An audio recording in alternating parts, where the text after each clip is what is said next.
किसान भाइयों नमस्कार। मैं हूं दशरथ धाकड़। आप देख रहे हैं डी फार्मिंग यूट्यूब चैनल।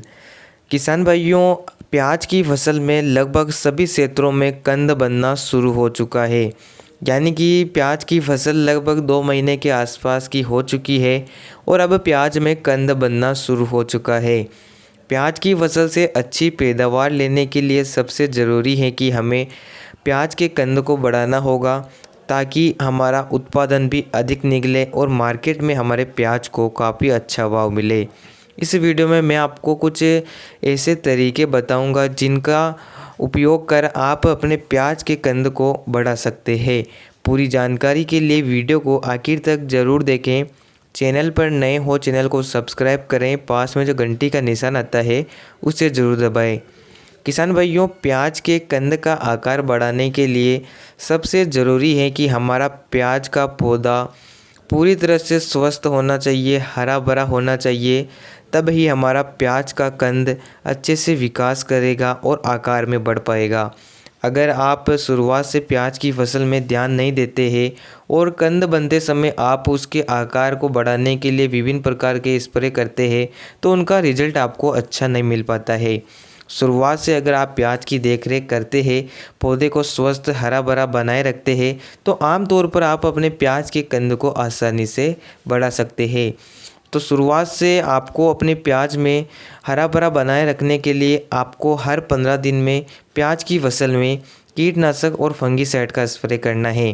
किसान भाइयों, जैसा कि प्याज में विभिन्न प्रकार के थ्रिप्स रस चूसक कीटों का प्रकोप होता है, जिससे प्याज में थ्रिप्स या जलेबी रोग, पीलापन आदि प्रकार की बीमारियों का प्रकोप देखा जाता है। इनसे अपनी फसल की सुरक्षा के लिए आपको हर 15 दिन में एक बेस्ट कीटनाशक और एक फंगीसाइड का प्रयोग करना है। कीटनाशक के रूप में आप प्रोफेनोफॉस 40%, साइपरमेथ्रिन 4% का प्रयोग कर सकते हैं। इसके अलावा इमिडाक्लोप्रिड का प्रयोग कर सकते हैं, एसिटामेप्रिड का प्रयोग कर सकते हैं। आदि जो बेस्ट कीटनाशक हैं आपके क्षेत्र में उपलब्ध हैं, उन कीटनाशक का प्रयोग आप कर सकते हैं। इसके अलावा फंगीसाइड की बात करें तो कार्बेंडाजिम मैंकोजेब का प्रयोग कर सकते हैं, मैंकोजेब 45% का प्रयोग कर सकते हैं, कार्बेंडाजिम 50% का प्रयोग कर सकते हैं, कैप्टन प्लस हेक्साकोनाजोल का प्रयोग कर सकते हैं।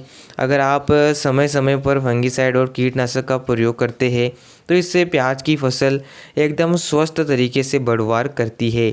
इसके अलावा प्याज की ग्रोथ के लिए आपको 50 दिन से पहले शुरुआत में यूरिया का प्रयोग भी करना चाहिए, जिससे आपकी फसल में पीलापन नहीं आता है, पौधा शुरुआत में अच्छे से ग्रोथ करता है।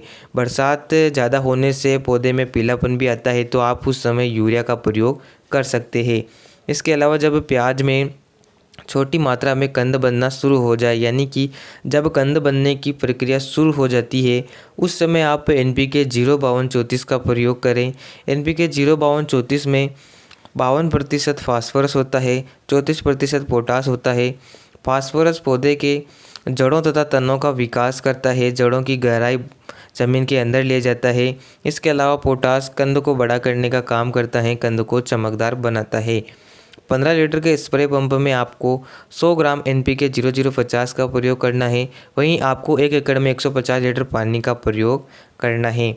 इसके अलावा जब लगभग 50% कंद बन जाए, यानी कि आधे से ज़्यादा कंद बन जाए, उस समय आप NPK 0050 का प्रयोग करें।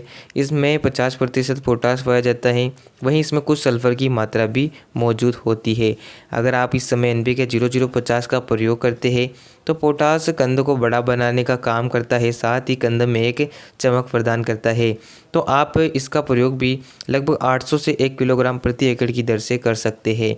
अगर आप इसके साथ बोरोन का प्रयोग करते हैं तो काफ़ी अच्छा रिजल्ट आपको मिलता है।